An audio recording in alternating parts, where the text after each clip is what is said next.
Hey, how's everybody doing today? You're watching Slot Car Mayhem. I'm John, and this will be episode 8 of the Glendale 65. And today we're going to talk about the risers that I made and I have implemented to get the sub road bed off of the joists. And I can get rid of those ugly paint cans too. First things first, let's talk about this here. This here is a template that I made. And I just used a 1/2 inch piece of scrap MDF I had laying around and a scrap piece of 1x2. This is what I'm going to be using. It's 7 1/4 wide by 10 inches long overall. And the reason why I chose 7 1/4 wide is that's the width of a 1x8. And a 1x8 is what I will be using for this piece here when I mass produce them. And I've got a slot cut in with a 1/4 inch router bit. And I've got a scrap piece of 1x2, which is 12 inches long. Hole is in the center. Very simple. And this is a template so I can use to set the router table, the fence, the stops on the saw, even a jig for the drill press for drilling the holes, even an assembly jig so I can just put these two pieces in there, run a screw in, pop in a nail or two if I'm going to be doing that, and this piece is done. So template. That allowed me to set up all the equipment, and I was able to mass produce about 60 of these things in an afternoon. And here's one of them. Here's another one. I've got a very slight difference here. This piece here is designed to do one thing and one thing only, act as a riser, but also this piece can pivot. I've had several times where I've had the road bed coming down this way and I needed this piece at an angle, and if I were to do so I would go ahead and just back cut this piece here real quick, put this piece back on, and then it would float, and I could attach my sub road bed up on the strip here, allowing this to float, and I could have a angled adjustment if required. This one here is the same thing, except I got a couple nails in here to lock it at 90 degrees. That's the only difference between the two pieces. And I've used them both in certain conditions of the track. And these have worked out really well. This has turned out to be worthwhile. One thing I do want to talk about real quick is how come I've added this cross piece. Well, couple different reasons. One, my road bed is about that wide, so it provides better support for the road bed overall. It doesn't get too wobbly. And another more important reason is right here we got end grain, and I don't want to be screwing directly into end grain because all you're doing is spreading fibers and you really don't have a good solid grip. So I wanted to make sure I had some face grain to be able to screw into, which is what we have right here by doing it like this. So the cross piece really make a huge difference, and you'll see when we get to the track everything's very rigid. So let's go over to the track and I'll show you how I set these in place, what I did, what I used, steps I took, and how I was able to achieve what I was the intention I was going for. I was able to achieve it using these. Very simple. So let's move to the track and see what we have. Okay, as you can see here, I've got all the track and the sub road bed set up on the risers now. There's no more ugly paint cans. I'm glad for that. And I've got the elevations I was going after. And even after doing this, I was able to make some additional elevation changes as I felt needed on the fly without any problem. So let me show you some of the stuff we've got here, and I'll show you how we installed these and how we made them work. First off, we got one of our risers here. I've got a scrap, it's actually one of these, but just a scrap piece I use for marking. I've got one of these spring clamps here. We can use these. I've got a couple of these other bar clamps here. Got a couple different types of screws. I've got a standard drywall screw. That's I think 1 5/8, and I got a 1 1/4. It's a GRK cabinet screw, number 8 by 1 1/4. I love these things. I really do. They've turned out to work really good. And I got some number 8 fender washers. I've also got some pieces over here, and I've got them marked. You can see I've got a couple that are 4 inches wide. I got a piece that's 5 inch, 5 1/4. I got a couple pieces that are actually 6 1/2 inches, and those I use as spacers. So let's jump up underneath the track real quick, and I'll show you how I set these into place as we progressed along, and you'll see how easy it actually is. Okay, keep in mind I'm going to be doing this with the sub road bed already elevated, but this was actually done with the sub road bed screwed down directly to the joist as it was previously. So this is the same methodology. We'll show you how it works.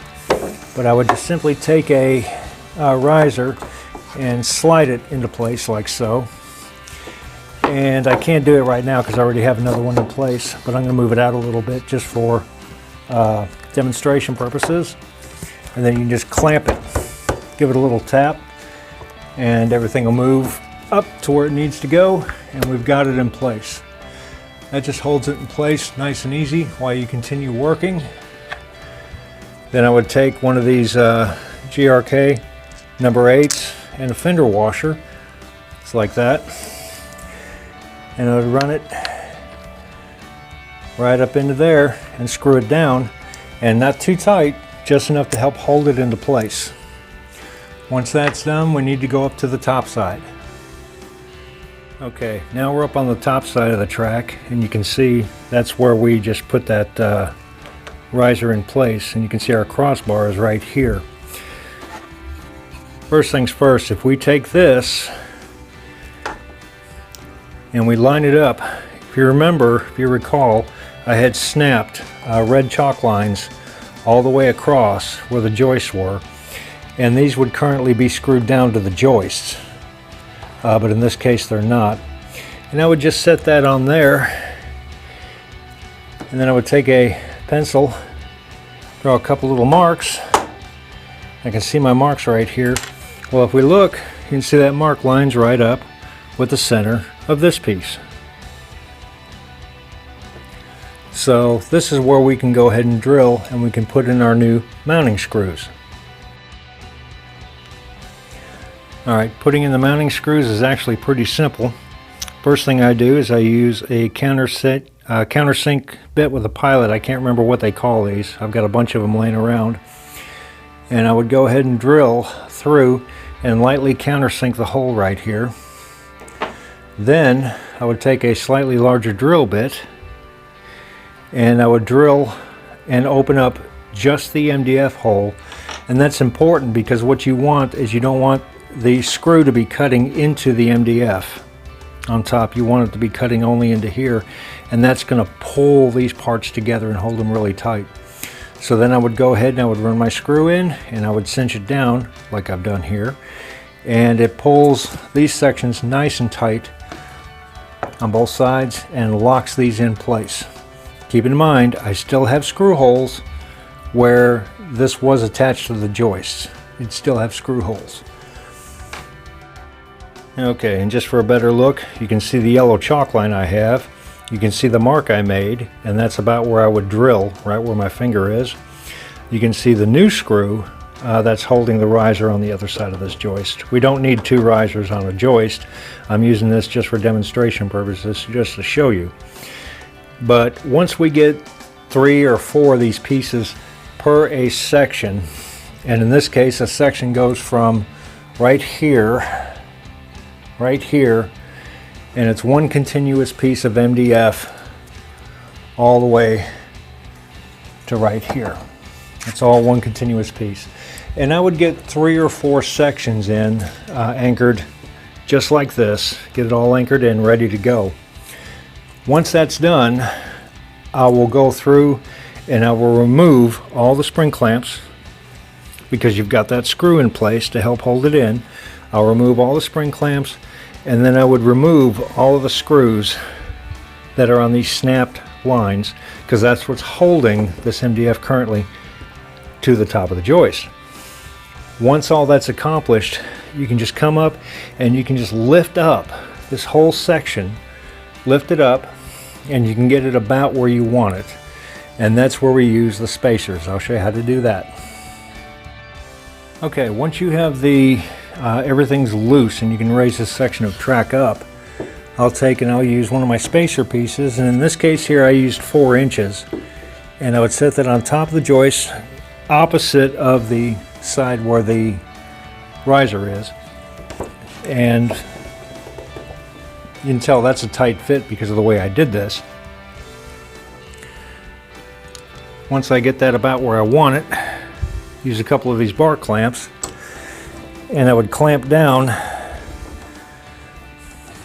the track or the sub road bed, the spacer to the bottom of the joist, and clamp all that together. Once that's done, and I've got that set up in a couple, 3 spots like that,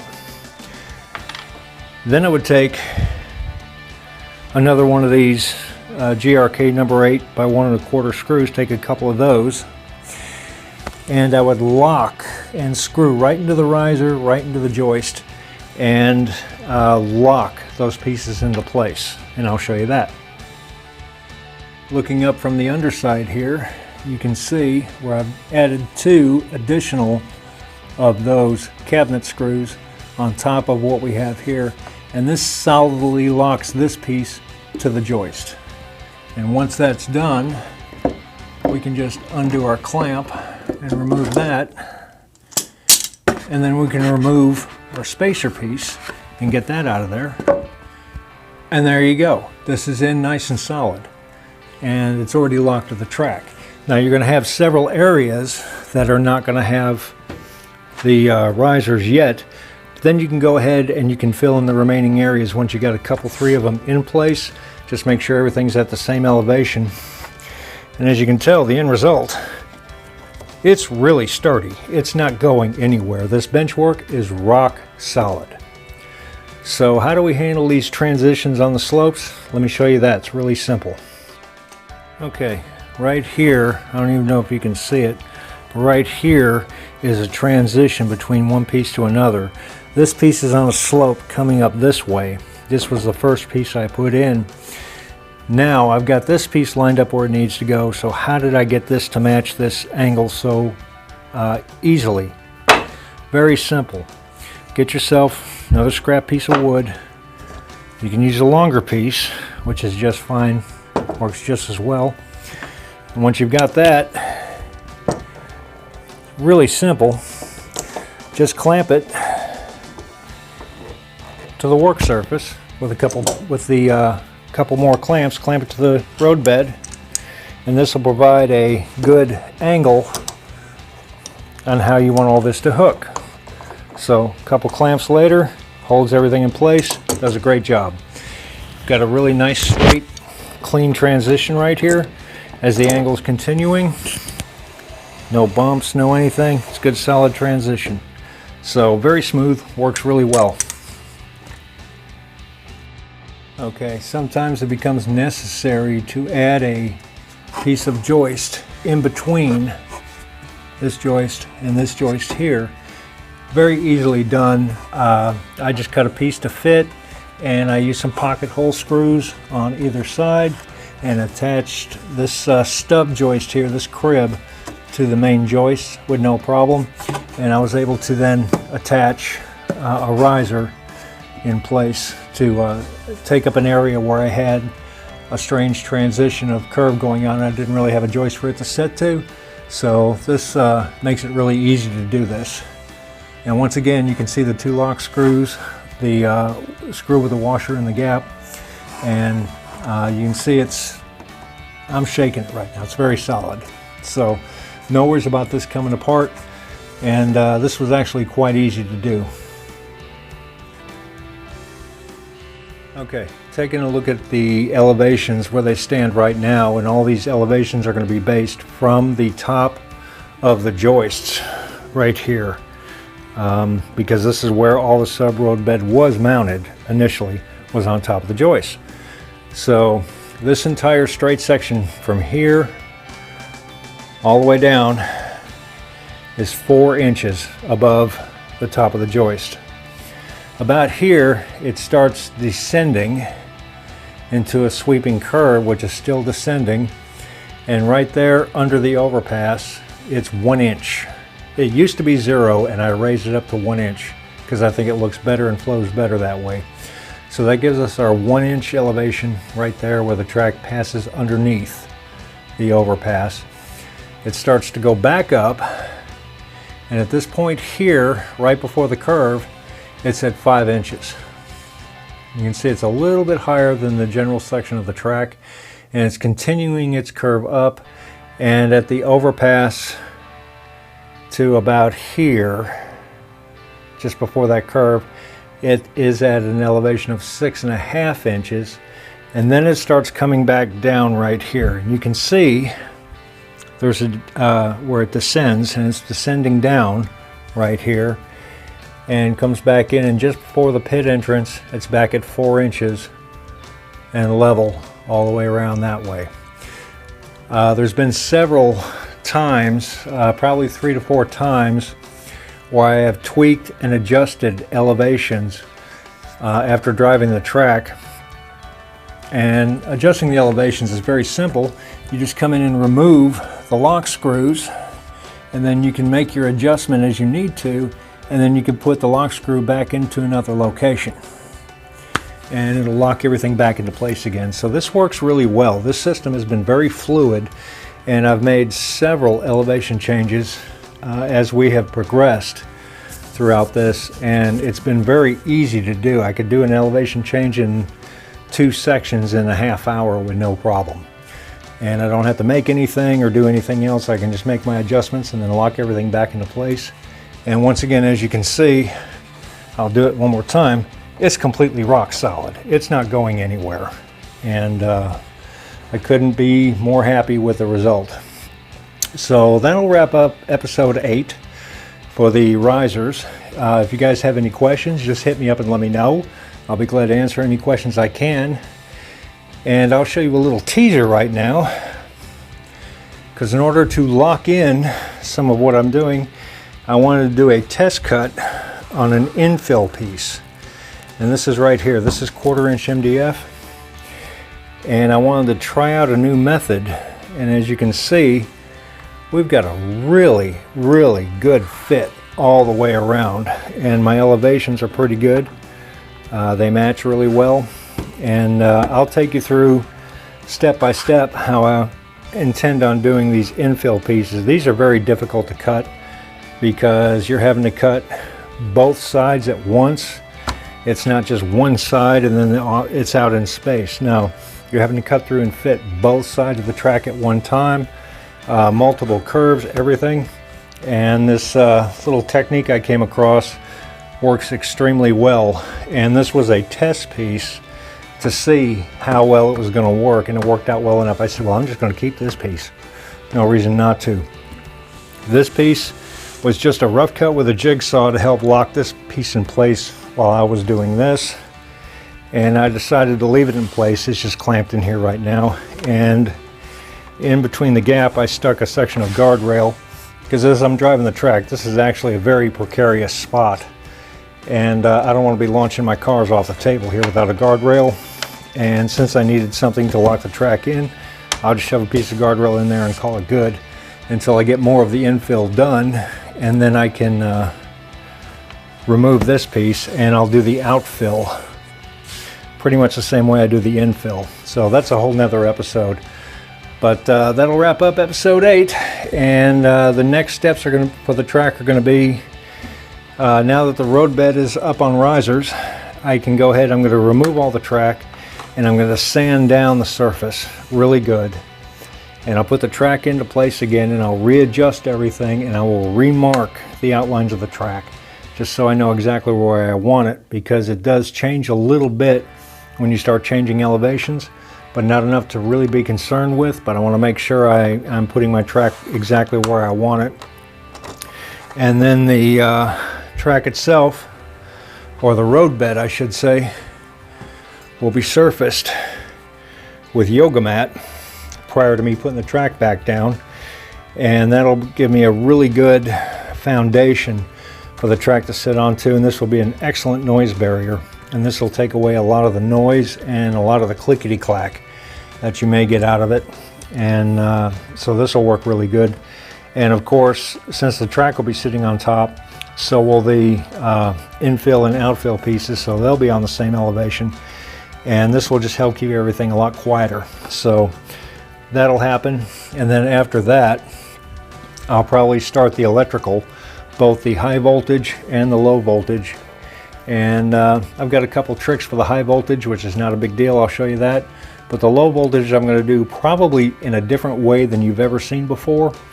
And I've used this method before and it works out really well. So that's the way I'm going to do my low voltage. And I'll show you that in upcoming episodes. And as soon as things open up a little bit more and I can get more MDF, we'll get more infill going, and I will go ahead and get the pit building started. I still need more material for the pit buildings, and I haven't been able to get it yet thanks to COVID. So until that happens, I want to make sure that everybody's staying safe. Thanks again for watching. I appreciate everybody, and have a wonderful Memorial Day, and stay safe and take care.